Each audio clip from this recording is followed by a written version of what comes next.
Haunted hospital.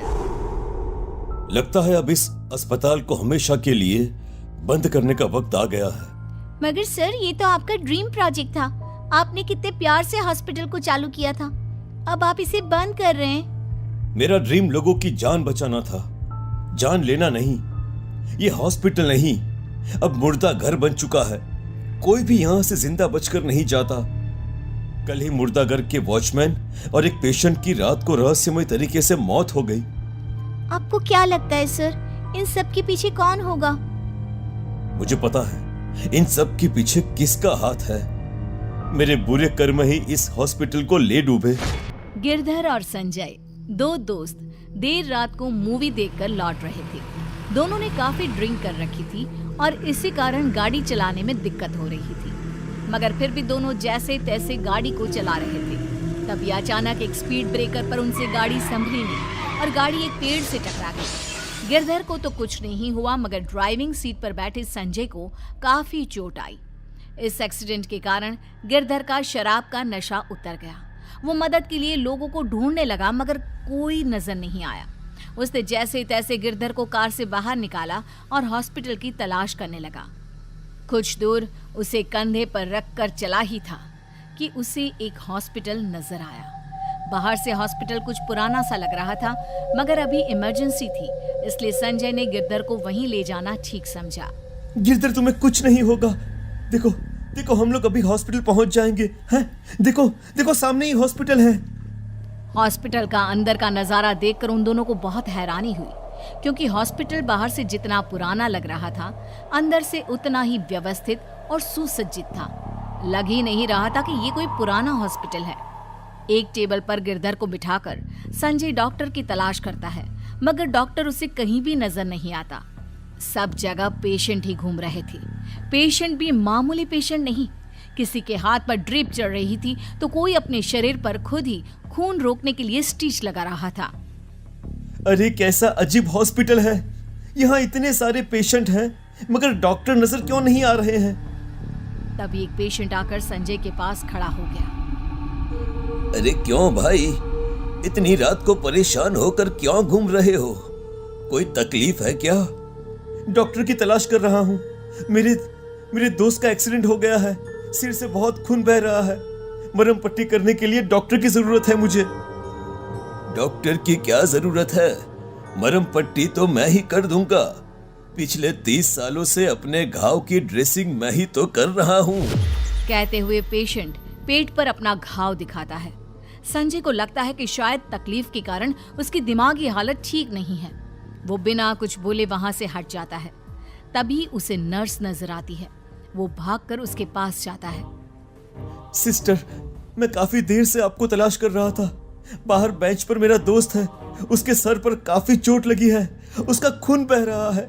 Please please आप चलकर देख लीजिए उसे। चलिए। क्या बकवास लगा रखी है?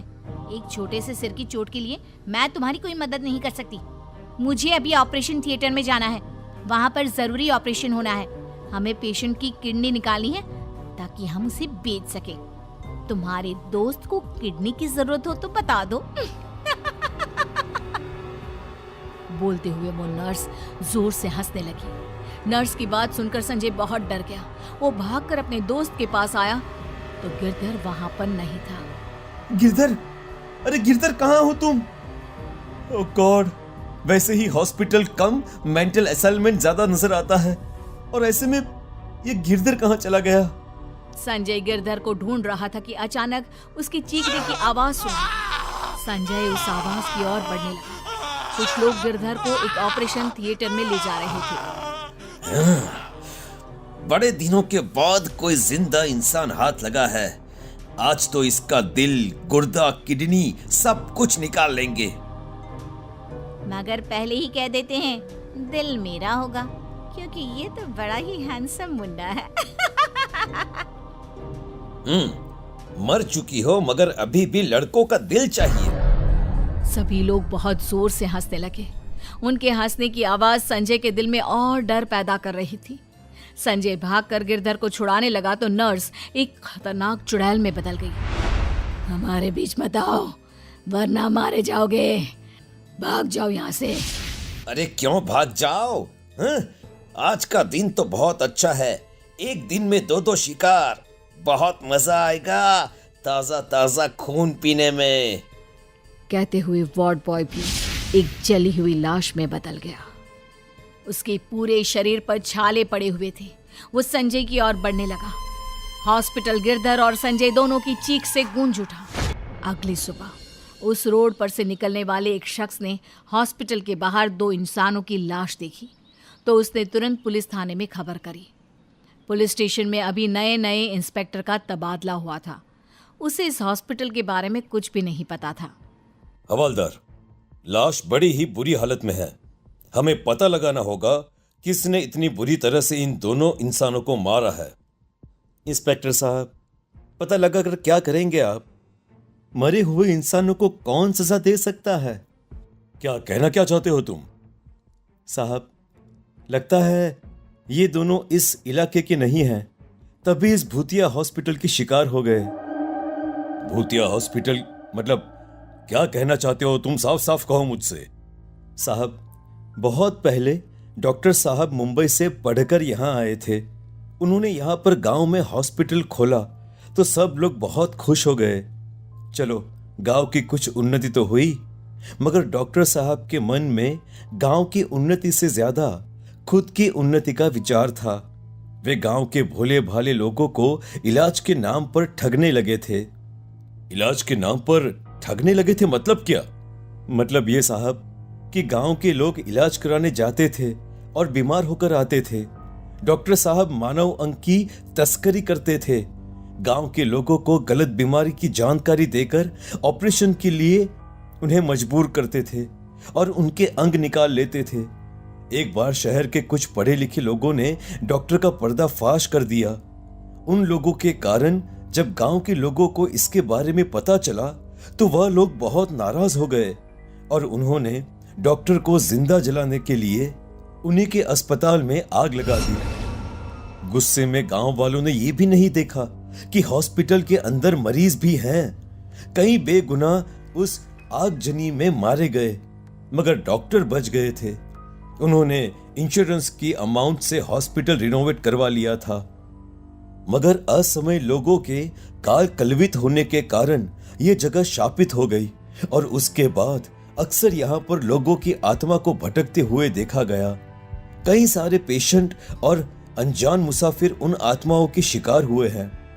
अरे डॉक्टर ने खुद भी कई बार इस अस्पताल में मौत का सामना किया है, मगर किसी अनजान शक्ति के कारण वह हर बार बच जाता था। कुछ समय बाद एक रात अचानक हॉस्पिटल में दोबारा आग लग गई। इस आगजनी में डॉक्टर के साथ साथ उसका पूरा स्टाफ भी जलकर खत्म हो गया। अब डॉक्टर भी अपनी मुक्ति के लिए इस हॉस्पिटल में भटक रहा है, मगर उसके द्वारा मारे हुए लोग उसकी आत्मा को रोज एक नई सजा मुकर्रर करते हैं। गांव के एक एक जन को इस बारे में अच्छी तरह पता है, इसलिए इस अस्पताल में या इस अस्पताल के आसपास कोई नहीं आता। आज ये दोनों भी उन भटकती आत्माओं के शिकार हुए हैं। ये क्या बकवास कर रहे हो? मैं नहीं मानता इन सारी बातों को। जरूर यह सब किसी की साजिश है। यदि भूत प्रेत हैं तो आज की रात मैं यहां जरूर रुकूंगा। वैसे तो सर, मानो तो भगवान है और नहीं मानो तो कोई नहीं। आपकी मर्जी सर। इंस्पेक्टर रात को हॉस्पिटल में ही रुकता है। सब कुछ शांत था। रात के 12 बजे ही हॉस्पिटल में अफरा तफरी शुरू हो गई। नया पेशेंट आया है। बहुत दिन हो गए हैं किसी की किडनी नहीं निकाली। नर्स, ऑपरेशन थिएटर रेडी करो। इंस्पेक्टर साहब, अपने हाथों से खुद को सील तो लोगे ना? मेरी तरह सील लोगे ना? प्लीज प्लीज मुझे जाने दो मुझे।